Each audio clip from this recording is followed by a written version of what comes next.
This is Sawyer Robertson, and you're listening to the Bearcast on SicEm365.com. Welcome into the Bearcast on SicEm365.com, presented by WellMed Medical Management. Today, I'm here with Colt Barber, and it's game week. The Baylor Bears are taking on the Auburn Tigers on Friday at McLean Stadium.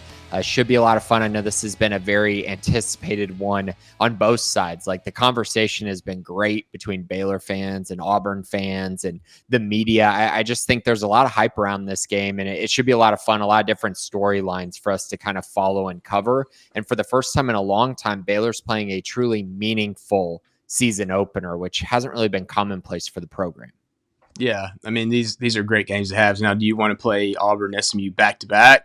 Probably not ideal for a team that has, high expectations. It's just a recipe for getting beat up early in the season. You hope that's not the case. But yeah, this is a game that Baylor fans have kind of circled on the schedule for a while. I mean, you had BYU, you had Utah on the schedule. Then they both become conference opponents. But this game against Auburn is a true out-of-conference test now, because the back half of both of those previous matchups with BYU and Utah were played first game out of conference, and then the next year it was a conference game, which Utah versus Baylor last year was not a conference game, but they were a conference opponent nonetheless. So this is a really cool opportunity for Baylor to go out and play Auburn. When's the last time that Baylor's played a non-conference game against an SEC team outside of a bowl game?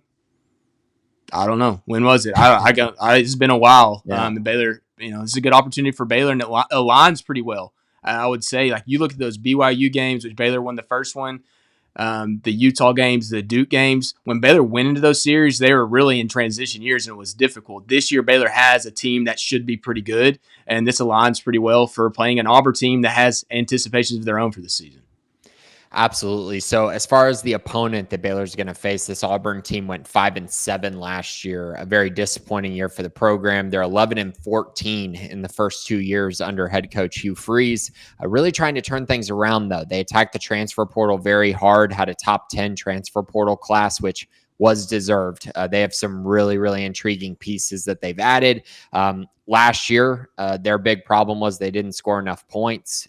Their defense kept them in a lot of games, but at the end of the day, their offense couldn't push them over the hump to get those wins. In fact, they gave up 31 points to Georgia and 41 to A&M. But aside from that, no other team scored in the 30s against this Auburn team. So again, that just kind of speaks to what they were dealing with on the offensive side. This offseason, in comes Jackson Arnold, the Oklahoma transfer. He's going to be their quarterback, trying to figure out, how good is he going to be? He was a 5-star prospect in high school, and now he's at Auburn trying to lead this team after a year of Peyton Thorne. But we're going to start with the Baylor offensive side against Auburn's defense, which features multiple guys who are very highly rated, including one NFL first round projected guy in Keldrick Falk. So it's a very intriguing defense and one with a lot of talent on it. Baylor's going to have to kind of match that. And I would say in this matchup, it's very intriguing because it's best on best, right? Baylor's offense is better than Baylor's defense. Auburn's defense is better than their offense, and they're kind of going to go against each other in this matchup. Yeah, I mean, and truly both went to the portal to address those needs on both sides of the ball. And I think it's pretty obvious that Auburn, the recruiting level they've been on has been different. Obviously, their historical success plays into that. Obviously, being in the SEC plays into that as well. But I think Baylor's, they did add players efficiently. And I think that's the best way to put it. You look at a guy like Travion Barnes, Phoenix Jackson on the defensive line. They went in and found guys in, quote, free agency and addressed significant needs. I still wish now, hindsight's 2020, they would attack the portal for safeties a little bit harder than they did because of the injury situation. That's obviously the struggle of Baylor's team, but Auburn defensively is really interesting. They graded out extremely well, according to PFF, Pro Football Focus as a team, 90.2 overall grade last year. Their offense, on the other hand, was like in the 70s, and their overall team grade was really strong. But what they lost a lot. And I think that's not overlooked because of the pieces they have coming back, but they did lose a lot. The guys they have projected as starters, depending on who you look at, I know they had tons of oars in their defensive depth chart, but the guys that they have returning that have production in their career is minimal. And that's secondary notwithstanding. The front seven, we really don't know how good that group's going to be as they were a year ago. And I'm anxious to see that because we've heard about how good Keldrick Falk is, but outside of that, who's their productive guys? Does Baylor match up well in week one against those guys? So I know Auburn's talented. I know they're going to be very talented, but how quickly do they get their feet under them from a defensive standpoint is to be determined. And we'll find out pretty quick on Friday night in my mind. Real quick, Sawyer Robertson has something to remind you about. Want the latest information about your favorite team? Try out Sigum 365 premium content the next 3 months for just $5 by clicking the link below. And now back to the Bearcast. So I think the important part that you mentioned there was, where are they refilling talent? Where are they trying to shuffle around pieces and bring in transfers to try to correct things? And it's very clearly the interior of the defensive line. That is the area that I think is the biggest weakness for Auburn on the defensive side. It's the area that they had to go find, Florida A&M transfer, I think a Western Kentucky transfer as well. Like they're bringing in guys to try to reshuffle. They have one good one in Malik Blockton, but he's just a true sophomore. And so, again, kind of unproven there with what they have on the interior. I also question their linebackers a little bit. I know they're going to play quite a few of them, but I'm not actually sure if that group is super talented. They might be a little young, a little new, I would say, to this whole thing. And so that's my first part here of the offense versus the defense. It's Baylor running the football. Baylor has to be able to run the football. Yeah. I mean, if we watched the LSU game, Baylor couldn't run the football.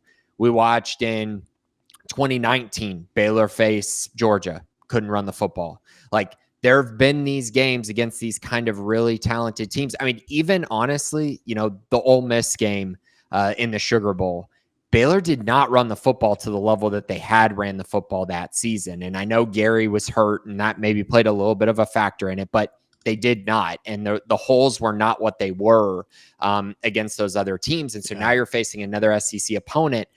I truly believe if Baylor can't run the football, they're going to be in trouble in this game, because my belief is that Auburn's secondary is very good, if not the best secondary Baylor's going to face. It's very much up there. And I think their edge rushers, which includes Keldrick Falk, along with Kayron Crawford, Amaris Williams, I believe is his name as well, another one.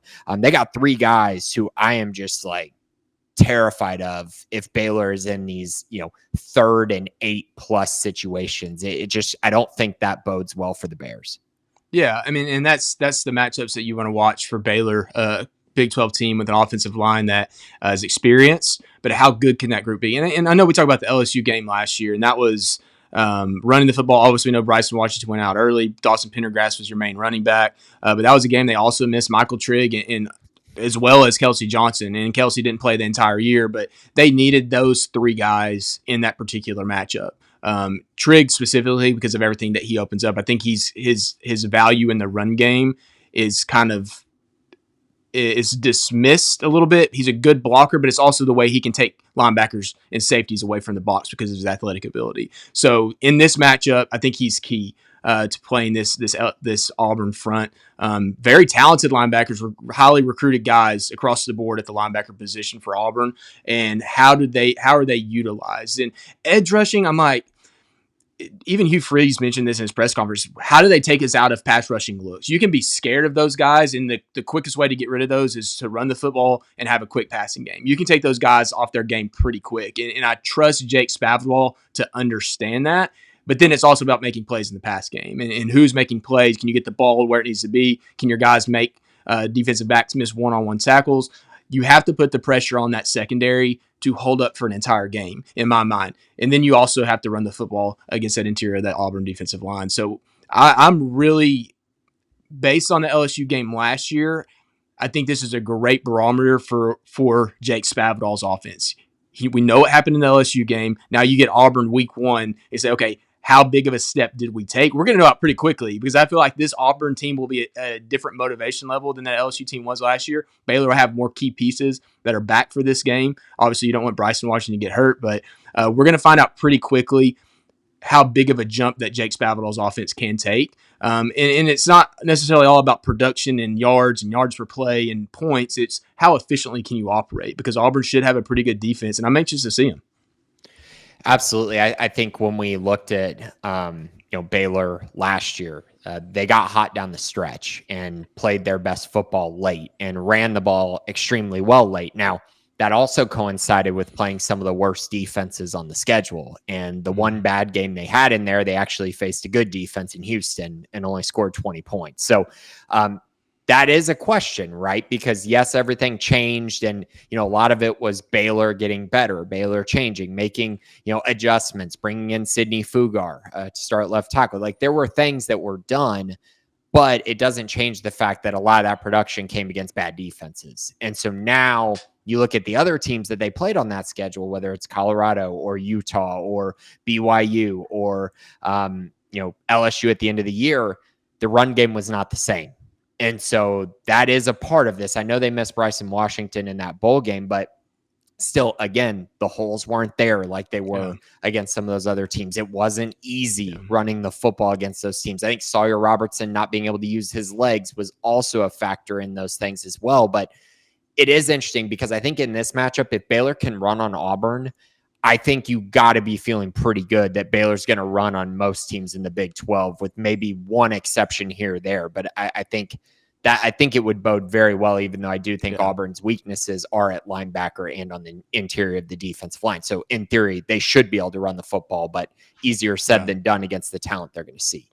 Yeah, and I think you looked at Baylor versus Iowa State last year, and I think that's the outlier. Iowa State was not a good rush defense. That was at the end of Baylor's stretch. They did not run the ball against them. So it's okay. Was it more about the opponent in those instances where Baylor was struggling against Colorado, Utah? Colorado's a decent rush defense. Or was it more about what Baylor did to adjust when it's Sawyer Robertson's established, Bryson Washington finally gets into the games? I think there's a balance of both, because I can't make the argument that, let's say, Texas Tech's rush defense, it was not awful, but not, good by any means. But Baylor went into that game completely different than they did in the approaches in the previous games. I mean, those were games where Baylor couldn't run the ball at all.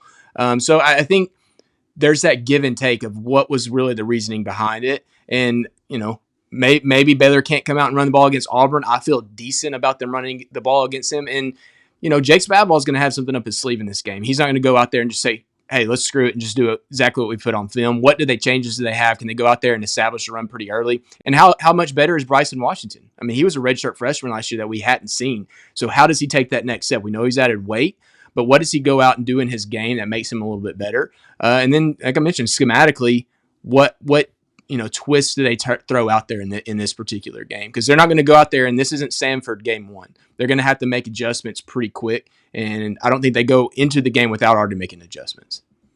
So last year, I didn't quite dive into the reasoning for this, but the last two games Auburn played against A&M and Alabama, they gave up a lot of points, and it was their two worst defensive performances on the season. But aside from that, they only gave up 350 total yards of offense 3 times during the regular season. One of those was to New Mexico, in which they blew out New Mexico. So my guess is some of that was garbage time type yardage. But Georgia and Missouri were the only other two to just get up to 350 total yards of offense, which is not this humongous bar. And so I think there is a culture there of playing really good defense. I think everything that I've read and heard from the Auburn side and just doing my own research, I really do think they feel like their secondary is going to be their best spot on this defense. And I think they feel really good about their experience there. And I think that's going to be a fascinating chess match, right? Because let's just say Baylor struggles to run the football, and now you're asking Sawyer Robertson to just drop back, way too many times and throw against this secondary. While I think it can still be effective, I also think you leave yourself open to turning the ball over or allowing that pass rush to get to you or allowing those veterans in their secondary to make plays on the football. That's kind of why I think that running the ball will be so important. But I'm also curious, how does Baylor win in these one-on-one matchups? Because we've talked all offseason about their receivers and how much they've grown, the additions they've made, how unique their skill sets are.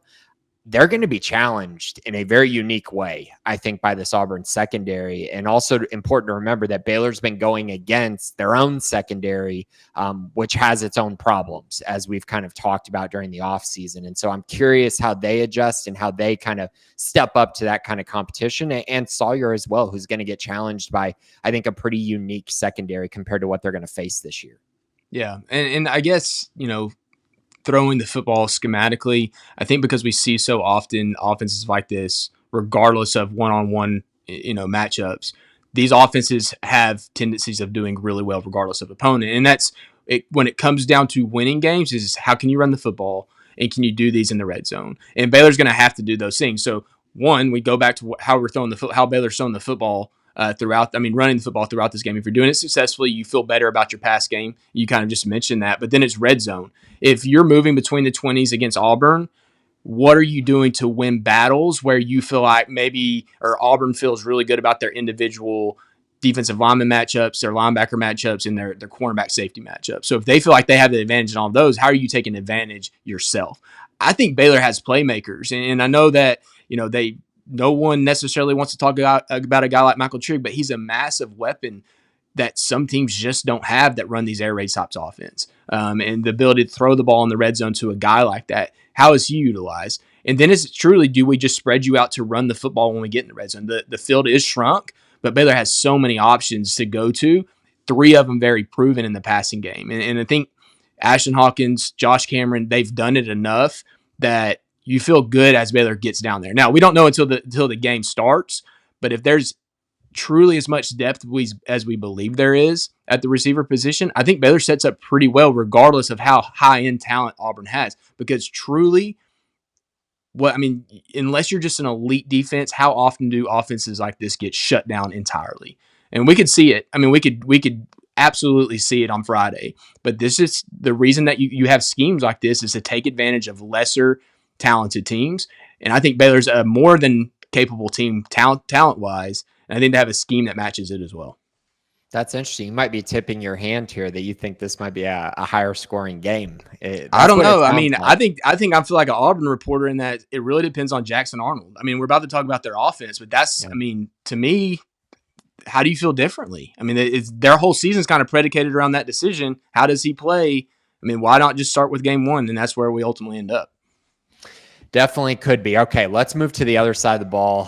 Baylor's defense taking on Auburn's offense in this game. Dave Aranda it's looking very likely that Carl Williams won't play in this game on Friday, which honestly kind of expected because 2 weeks ago he said he was only 70%. And so I just kind of felt like you're probably not going to have huge expectations for him to start the season, is what it sounded like. And so that's a big loss. So now Baylor's officially lost 2 starters in their secondary this offseason. Northwestern transfer Devin Turner was lost in the spring, and now Carl Williams is lost for this game. So Baylor's going to be breaking in some new pieces. Luckily at the nickel back position now, they've changed it to nickel instead of star.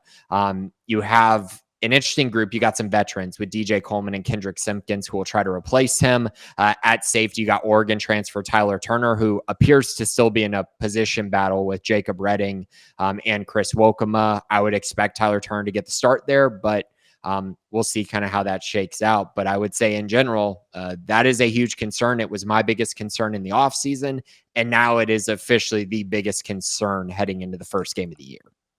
Yeah, that is what it is. Everyone saw that coming from a mile away. And I mentioned it off the top. Like, I wish that Baylor would have done more to address the safety position, and not that they didn't. That's the hard part about this. They did address it. They addressed it last year. They have a guy in Kendrick Simpkins that's coming back playing the star position that was a part of the transfer portal class last year, but he got hurt, so we didn't get to see him. But Devin Turner being hurt, that was your starter, and Tyler Turner's supposed to be your backup and be brought along slowly. And so I hate that Baylor didn't address it more, but now we enter the season as that's the position that could make or break Baylor's Big 12 championship aspirations, college football aspirations. And that's a tough pill to swallow because you have the ultimate ability to go out and attack the transfer portal. And they did, but then it's still, you're in a tough position. Carl Williams' injury, this isn't just a one-time thing now. This has been his career.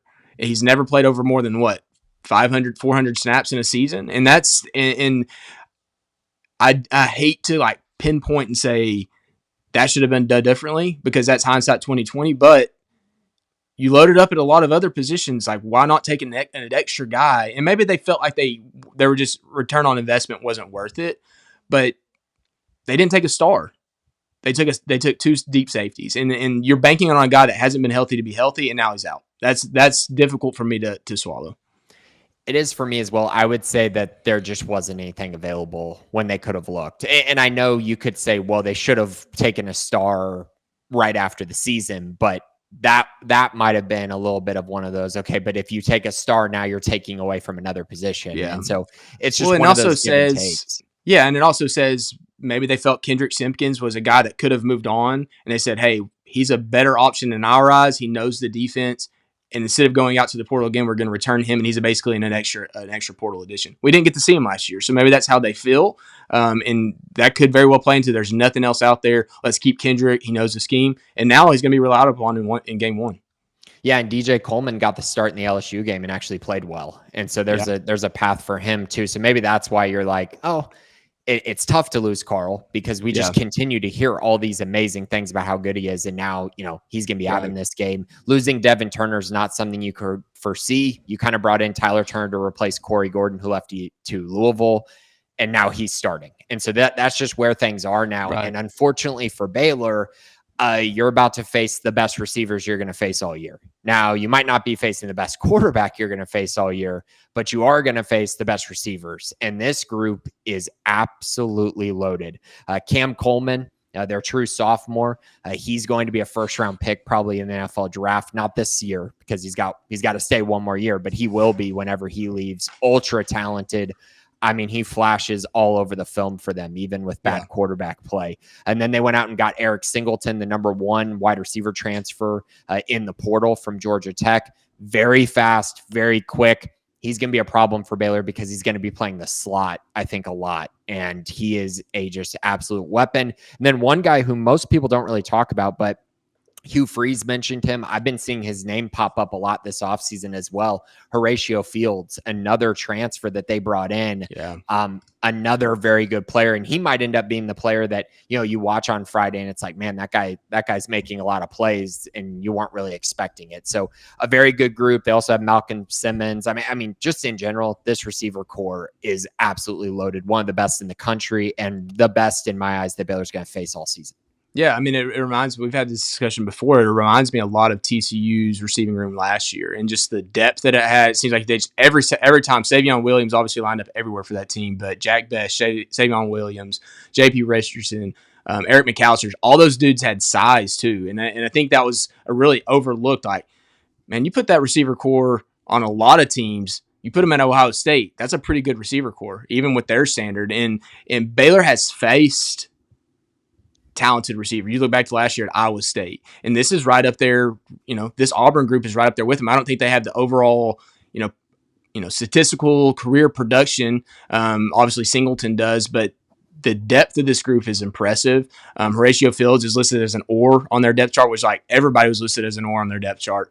But he's a guy that came in from Wake Forest that has a lot of production. And Hugh Freeze mentioned him as a leader. 2024 stats, 463 yards. As a junior at Wake Forest. So not a ton of production, but a guy that you're saying, hey, P5, P4 guy that comes in, and now he's your, one of your key backups. That's massive. And a lot of teams want that. Cam Coleman, sophomore, 598 yards last year. Eric Singleton at Georgia Tech, 754 yards.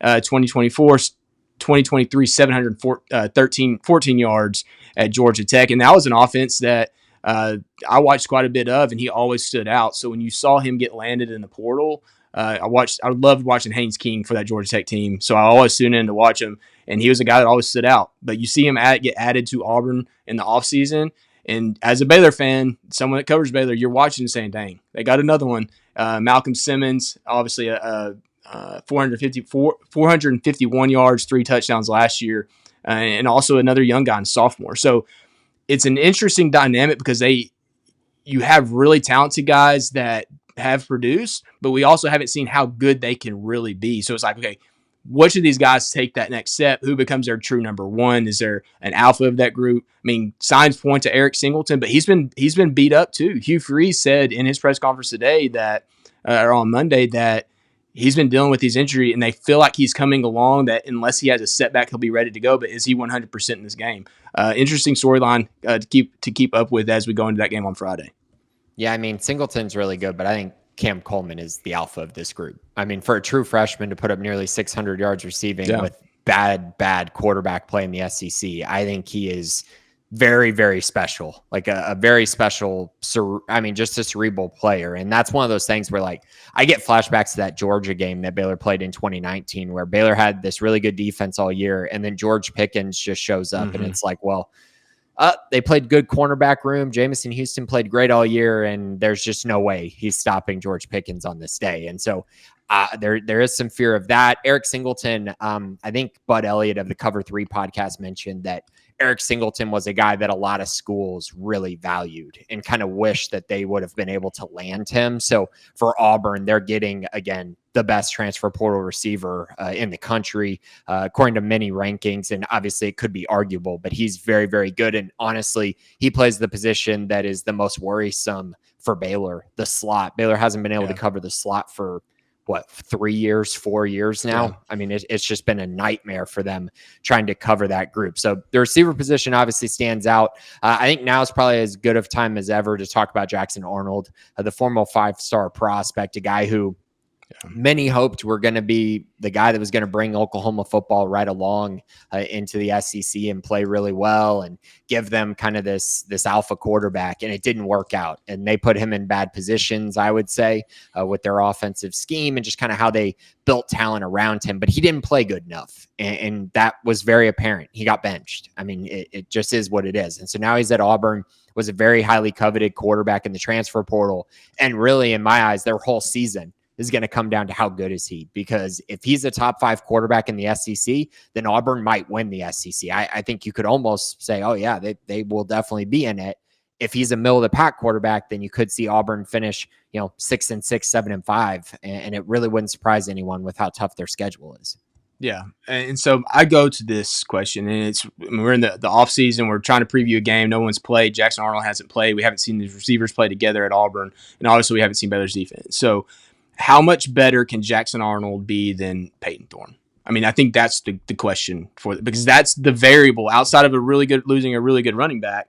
Can Jackson Arnold exceed and play significantly better at quarterback than Peyton Thorne? And Peyton Thorne was an old dude. Like, I think that's probably this. He got I was expecting to go and look statistically as him just being awful. He made some really bad plays at times, but he was a pretty decent SEC quarterback for 2 years. He knew that offense. He did pretty well. And I know, I don't know all the ins and outs. I'm not an Auburn fan, so I'm not watching every single game, but this dude wasn't bad. So how can Jackson Arnold go in and exceed what he did? We know he's a super athlete. We know he has the ability to do whatever he wants to do, but can he make the decisions that Peyton Thorne made and struggled with? And so that's what Auburn fans want to see happen. And so I know his legs can take over games, but at the end of the day, when they're playing not only Baylor, who I think will try to keep him in the pocket to keep him from breaking out and just let him feed the ball around, but throughout the entire season, how much better can he be than Peyton Thorne? He has that potential, but that's the ultimate question for Auburn this year was it really the quarterback play? What was going on with this? Because they had a lot of talented guys last year around Peyton Thorne, and I think Peyton was a pretty decent quarterback. He probably, from outside looking in, he probably got a really, really bad rap because of the way Auburn performed as a team last year. I think that Jackson has that ability. Will it be game one? I mean, Baylor's right for the picking in the secondary at the safety position. So if they can take advantage of that, then maybe it becomes that. But if he struggles against Baylor, maybe it's a decent sign for Baylor, but maybe it wasn't all about Peyton Thorne. Maybe not. And I mean, that their receiver core wasn't bad last year by any means. I mean, Keandre Lambert-Smith is kind of making a name for himself in the NFL right now, and he was on their team last year along with Cam Coleman. I do think I think Singleton gives you a lot more ability to hit singles and not have to make high-level throws all the time and not have to make deep throws in which your offensive line has to stand in there and block for a lot longer and all of those things. And, I think that this is going to be really interesting too, because, I really like the transfers they brought in, but I don't know if their run game is going to be as good as it was a year ago with Jarquez Hunter. And that was something that could save a quarterback, right? If you're able to run the football a lot and then your play actions are more, I would say more effective. Your RPOs are more effective, all of those things. And I think that they've probably gotten some good news this offseason with Damari Alston kind of taking the reins at the running back position. I think their offensive line, according to Hugh Freeze at least, seemed to be kind of further along in the run game probably than they are in pass blocking, which I found rather interesting. And also interesting to hear Dave Aranda talk about how they need to stop the run as well, because that's where the offense starts. And so kind of all of that was very intriguing to me, because we know Jackson Arnold can be effective running the football. I think that could play a part in this matchup, him running, him taking off, using his legs. I think if you're Baylor, you probably would like to keep him in the pocket, force him to make reads, force him to look at your coverages, especially in an environment on the road. Just force him to kind of not be perfect, but a little bit closer to perfect than he would need to be if he's just running around all over the place. I think that will be a big part of things here. I think if you're a Baylor fan, it's very easy to go into this game and say Jackson Arnold isn't good and that Baylor's just going to win this game. He's going to be overwhelmed. He's not going to play well. I don't necessarily think that's a given. I do think that Hugh Freeze is actually a pretty good coach, and most of the times his quarterbacks have been pretty effective, or at least he's gotten the most out of a lot of those guys, as we've seen in the past. And if he gets the most out of Jackson Arnold, man, this offense can be really tough to deal with, and Baylor's going to have their hands full on Friday. So quickly, Colt, I do want to mention their offensive line returns a lot. It's one of the most improved units in the country in my eyes, with how many guys they're bringing in, how many guys they've kind of kept. They were able to keep all 5 starters from last year's team, and 2 of those guys aren't starting this year. So it's like they've built a lot of depth with that group. Like I mentioned, Hugh Freeze, he mentioned some concerns in one-on-one blocking, but did say that the run blocking is very good. I'm curious if that's more of a function of what I mentioned earlier, which is Auburn's edge and defensive end guys being really good, which I believe they are, or a function of the offensive line struggling. I think that could be a big factor in this one, as Baylor kind of has revamped their ability to pass rush this offseason. Yeah, and I want to go back to Peyton Thorne for a second, not to harp on that. I think you hit the nail on the head, because Hugh Freeze quarterbacks are always pretty good. I mean, that's historically they have been. Deep passes, 54 attempts was 17% of his pass attempts last year. Peyton Thorne's were deep shots, 20-plus yards. 11 touchdowns, 3 interceptions, 15.7 yards per attempt. Then you go to Jackson Arnold, who, granted, Oklahoma had injuries at receiver. That scheme was a mess. 12% of his attempts were deep. 23% completion pass percentage, 10.3 yards per attempt, 3 touchdowns, 2 interceptions. So, if they're going to ask him to do exactly what Peyton Thorne did, I'm really curious how that starts transitioning for Jackson Arnold taking these deep shots, because we know that he's going to live and love to run the football, but is he going to be able to complete those deep shots? And if he is, against Baylor, that's going to become an issue. But I'm anxious to see if this offense evolves with Jackson Arnold, and if he's been able to connect on consistently throwing the ball deep in practices and scrimmages. We don't know that yet. He just didn't do a good job of that at Oklahoma in his first 2 years. Yeah, I would also say that was like the worst offensive line Oklahoma's had since I can remember. I mean, Bill Biedenbaugh doesn't usually mess around with that offensive line. It's usually elite, and it was far from elite last season for Jackson Arnold there. I think that's what kind of makes this game a little unpredictable, is just that fact of just Auburn is a whole bunch of, who knows? They're super talented. There's a lot of things that I like about them, but is their quarterback really good? Is their quarterback going to be able to allow them to move the football consistently? Is he really going to take them to another level? I think the receiving talent is there to do that. I think it's the best receiving core Baylor's going to face all year, one of the best in the country.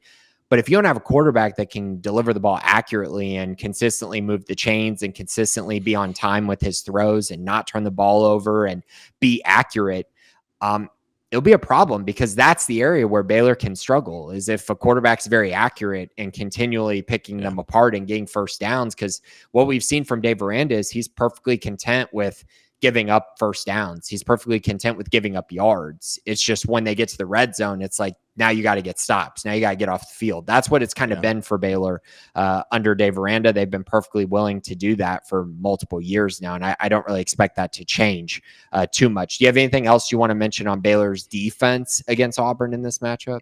Yeah, I mean, I think like Auburn as an entire group, I think Baylor's defense is okay. If this position plays to its potential, if this group exceeds or does not meet expectation, where does this defense land? And we know about safety, but can the cornerback room take a big jump? Can the linebackers be as good as we've heard they can be with Keaton Thomas leading the way? The versatility there is the defensive line depth truly like these are all questions like we don't really know. Auburn has them on both sides of the ball, I would say, outside of receiver. Like, how good can that entire unit be? Baylor on defense is a lot that way. And I think, if Baylor comes in and their linebackers play as well as they potentially can, that might be if they're stopping the run with their front seven, that makes Jackson Arnold's life a lot harder. And they're also containing Jackson Arnold. Don't let him break off for 45 yards, which he's fully capable of doing. That's a big key to this game. Make him make throws. And if he's capable of doing it, then you win the game. Yeah, Hugh Freeze mentioned Keaton Thomas, Baylor's linebacker, as a guy who looks like an SEC linebacker. He also singled out Jackie Marshall and Devin Bobby and Tevin Williams, I believe, were the other three that he specifically mentioned. And Matthew Fobbs-White as the transfer from Tulane. He mentioned all of them. I'm very curious to see how Baylor kind of fights up front, how that's going to play out. Because I feel like at times last year, Baylor was pretty up and down with their defensive line play. It was good some weeks, bad some others, just inconsistent. And now this year they've added some nose tackles, but neither of the nose tackles they added from the transfer portal are starting. It's going to be DK Kalu, a guy that's developed over the offseason. And then you got Cooper Lands moving positions and Jackie Marshall. You're thinking that they've added enough. Amarian Winston, the Oregon transfer, and Matthew Fobbs-White, like you're banking on that. But it is rather interesting going into this matchup and something that I'm going to be keeping my eyes on because at the end of the day, as we know, a lot of these games are won in the trenches. And I do think this first game specifically is absolutely going to be won in the trenches for Baylor or lost.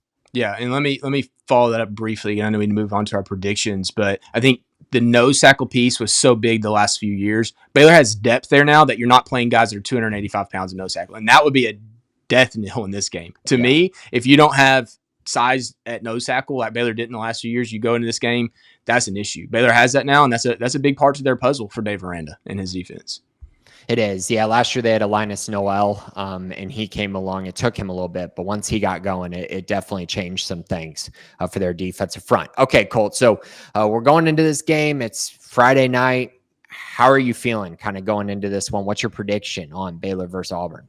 Yeah, I mean, there's so many unknowns on both sides, and I think the line's at 2.5 going in this week. I saw one that opened at 2 with Auburn being the favorite, and I think that's fair. I mean, you have a team that's very talented that didn't do a ton last year. You have a team that I feel like is very talented in Baylor that showed it last year and have a lot returning, but we just don't know. There's too many questions. So like, if you're betting really heavy one way or the other, like if you think Auburn's going to win this game by 25 points, is that realistic? Maybe. I just don't know if we know. Do you think Baylor's going to win by 25 points? I don't know.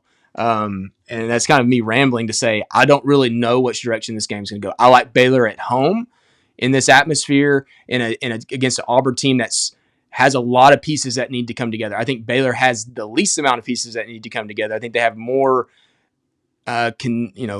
camaraderie, the ability to put it together quicker. And I've been saying that all offseason. I don't really know the word for that. But I think that particular component of this game, and Dave Aranda said it's who doesn't lose this game early in his press conference. And I feel like Baylor has that edge right now. And if that's truly how it plays out, I think Baylor wins. Over and under is roughly 58. I mean, I can see Baylor winning this one 27, 24, 30, 27. I think that's, I'm not saying Auburn's defense isn't going to be pretty good, but I don't know if their defense is going to be as good game one as it was to end last year when they had a lot more pieces. Right. I think that's an interesting way to go. And that's kind of where I've been with the score kind of being a little bit lower. And I kind of just feel like this is going to be a feeling out process. The first game of the year, I think there's going to be some struggles, some ups and downs. I think on the Baylor side of things, the thing that gives me pause is Baylor's not been very good in these kind of spots since 2022, where they're facing a really good team in a big time matchup, right, and one that really everyone's looking forward to. You're putting a lot of emotion into. They won the TCU game last year, but in general, they just have not been great taking advantage of these kind of moments, especially at home, in front of the home fans. But the side that I keep turning to, and it's something is just ringing in my brain about this. And it's just this consistency and what you're bringing back and how many things are known going into this matchup. And I just feel like Sawyer Robertson is a better bet than Jackson Arnold. I feel like, and I know, I've seen a lot of kind of ridiculous takes on podcasts comparing Jackson Arnold's like completion percentage to Sawyer Robertson's, but I guarantee you that if Auburn had the choice in the offseason between Sawyer Robertson or Jackson Arnold, they would have rather had Sawyer Robertson. For a one-year deal, absolutely. That way. Yeah. I don't even think that that's a question. And so that part of it, I think the other part of it is just, best on best. Which do I trust more? I think Baylor's offense is just slightly better than Auburn's defense. I don't think Auburn's defense is going to be a top 10 defense in the country. I think it'll be more like a top 25 defense. I think Baylor's offense could be a top 10 offense. I think it's possible. Probably more like top 15, but somewhere in that area. And the other part of that is when I'm talking consistency, retention, the guys you're bringing back, developing, I think this is probably the worst spot for Auburn to play Baylor. The first game of the year on the road. It just, Auburn feels like a team that's going to get better as the season goes on. They feel like a team that it might take them a month till you see their best football. And I think that'll be plenty of time for them to be a real contender, a real threat to pretty much every team they face on their schedule this year. I think they're going to be a problem in SEC play, but I do think getting to face them the first game of the year when they're changing so many things and trying to, bring in all these pieces and make them work and break in a new quarterback. I just feel like Auburn would have much rather been playing, Nicholls State this weekend instead of facing Baylor. And so I think that gives Baylor the edge in this game. But I do think it'll be a close game, and I do not see a blowout on either side. I think Baylor's going to win this game, something like you said, 27-24. I think it'll be a little lower scoring than people are thinking. I don't think Auburn's defense is about to roll over and give up 35 points in this game. And I don't think that Auburn's offense is just going to roll into McLean Stadium and put on a show and put up 35 points. So that's kind of where I think you'll be kind of best on best. I think Auburn's defense will challenge Baylor's offense enough to keep them in a lower scoring range. And then I think that Auburn's offense is going to hit on enough big plays to put up around that 24-point number. So yeah, I got the Bears 27-24 going into this matchup. Yeah, and it makes, to me, complete sense. And you want consistency. I don't know if Auburn's ready to give that, but I think they have enough firepower. They do. They absolutely have enough firepower to hit on big plays against a defense that has weaknesses in the secondary specifically. So can Baylor run the ball, shorten the game in that way? Your defense doesn't have to be elite to slow down Auburn if you're running the ball on offense. That's what I go back to, and I think Baylor will do a decent job running the football against Auburn in the first game. We will find out on Friday night. Be sure to check out Sikkim 365 Premium if you have not before. If you want more coverage, more insight, we have the depth chart up from today, the press conference. We're going to have more articles coming throughout the week. Be sure to check that out. Later this week, we will have a premium mailbag episode as well. So be on the lookout for that. And then a recap of Baylor versus Auburn, probably on Sunday night is kind of what we're looking at for that one. So be sure to check that out. But thanks for listening today. This has been the Bearcast on Sikkim365.com.